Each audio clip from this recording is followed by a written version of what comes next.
The universe, and our place in it, is a fascinating thing to think about. Let's begin with my thoughts of the river and the leaf. There are two kinds of people in the world, those who are leaves and those who are, more commonly, part of the river. I've always considered myself to be a leaf. From the age of 4, you cease being a unique individual. Your open-mindedness as a young child is washed away by the vigorous indoctrines of the river.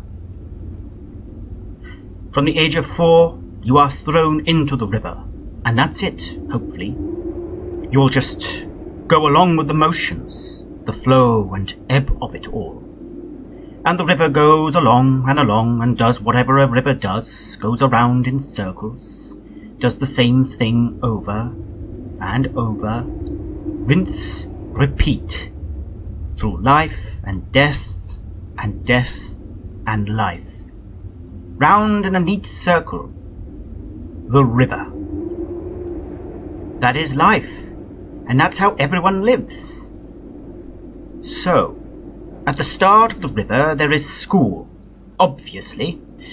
Then after that, you've got to go to college, university, hope you have some vocation in mind. If not, find some employment, try to find someone willing to live with you, get married, have children, etc., etc.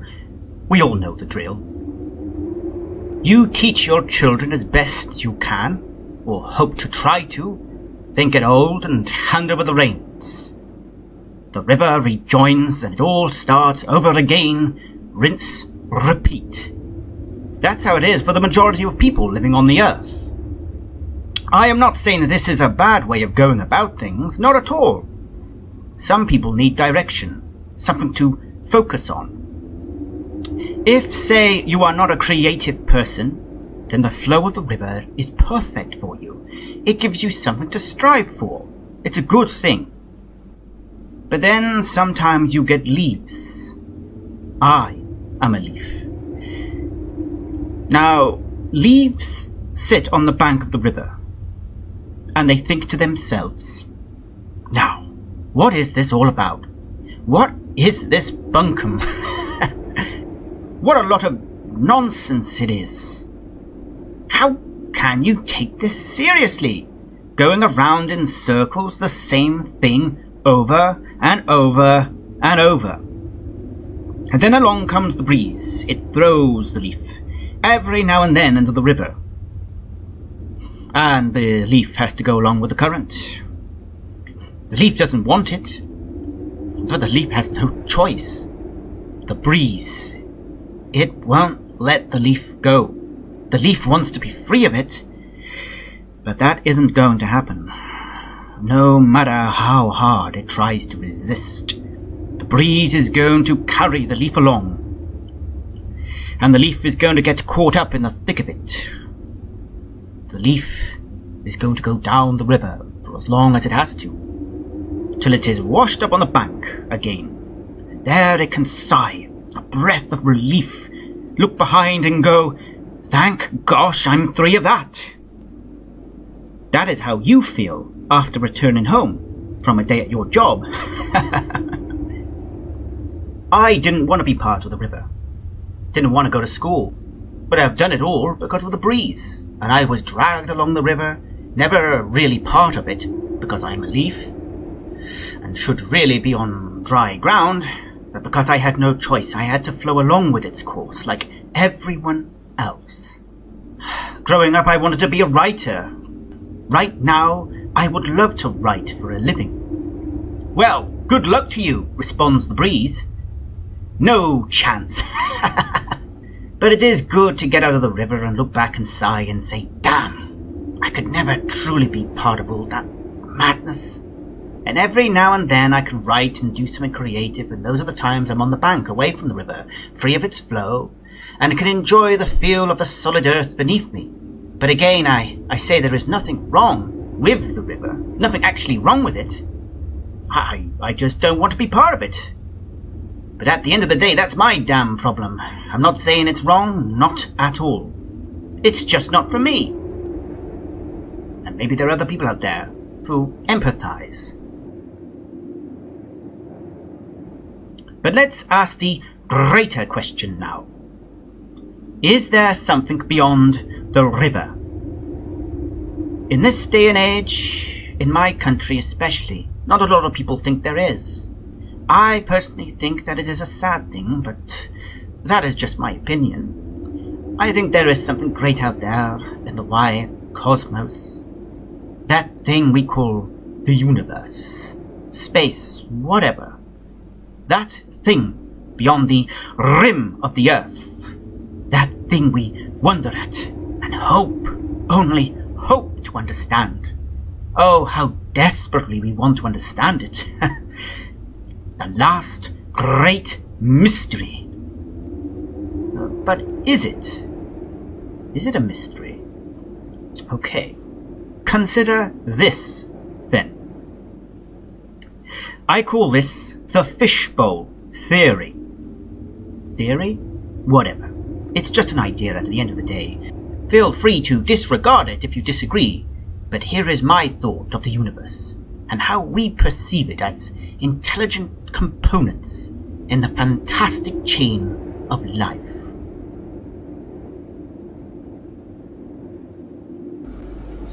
Why make do with one species of flower on the earth when we can have, according to the current estimations, 400,000 of them? Why have 400,000 species of flower? Because there's a lot going on in the world and in life. I personally, and this is just an opinion, don't believe that life and intelligence is just one big crazy accident, and that we're all just slime on some rock bobbing about in the outer reaches of nowhere. Even though I was taught to believe this at school, I made a decision not to believe it. Because there are too many fantastic things to think about. Now, let's return to the fishbowl. Think in your mind about the fishbowl. And there is a fish inside it, a cool, calm goldfish going about its merry way. Now, we must not underestimate the fish. It is as beautiful and as unique a living being as we are. It lives as we do, according to a singular pattern of nature that drives its singular existence in its own universe. Its universe is the fishbowl. That's where our goldfish lives. It swims about and gets fed and minds its own business. Then one day, maybe out of curiosity, maybe by chance, it presses its eye against the edge of the bowl, and it observes some strange shape. It must do, right? Because fish usually swim away when you get close to the bowl. So, through the glass, the edge of its universe, it observes this vast, hideous shape. It sees it, knows it's a thing, but doesn't understand it. Its benevolent master who's merely trying to feed it. No, it swims off. It sails away to cover if it can find it.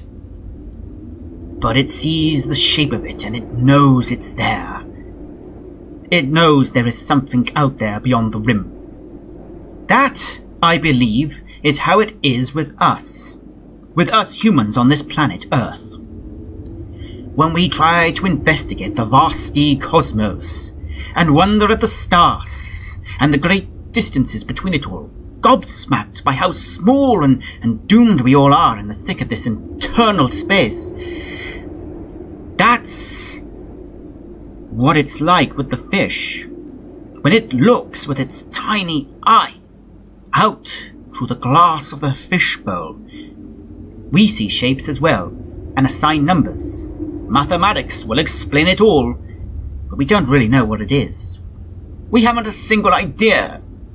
How many ideas have there been about the universe and how it works over the hundreds of years till today?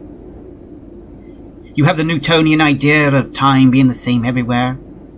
Then you have that chap Einstein saying time is is relevant to certain astral bodies, and that time would go by faster if you lived in space, and people back on Earth would be older by the time you returned, and time slows down when you're on a speeding train, and on and on. All these great ideas. It's almost impossible to bend your head around it all. And dark matter, well, that's just something we don't understand at all, and so we just call it dark matter. The universe is part of multiple mirror universes. The universe moves along like a conveyor belt 1 minute, and then it's expanding the next. The universe is made out of code. We are inside a simulation. Everything we see is an illusion. I promise you, scientists will throw out even more ideas, crazier than these, in the next 100 years. But they will never know the true answer, because we're all just fish in a bowl, examining shapes that we don't understand. Let's take another example. The woodlouse, an extremely intelligent creature which can build an entire civilization beneath the scales of a tree. Think about that. It not only exists, but thrives. Winter, spring, summer, and autumn. Ice, snow, bring it on! It survives. It flourishes. How long would you and I survive inside a tree? A day or two? We would never make it past a day. But where we would fail, the woodlouse builds an empire. Thoroughly incredible! But what do you think the woodlouse knows about nuclear physics? What does it know about the sun? The eternity of space, the infinite glistening shards of helium and carbon? What does it know about man? What does it know about television and soap operas and movies, video games? Does it realize it exists on an orb-like rock that we're part of a galaxy called the Milky Way, which in turn exists on the fringes of the universe with 1 billion other galaxies? What does it know? What does it care? For the woodlouse, there is the tree, and that is its universe. You will probably be thinking right now, but it's a woodlouse, it's a damn insect. What does it know about anything? But the insect is just as significant a creature as we are. The tree is its world, the scales above its head are its sky. It has a family that it cares for. The real reason why the woodlouse doesn't think about the universe outside of the tree is because its mind can't comprehend such things. Just like the space outside our planet is beyond our comprehension.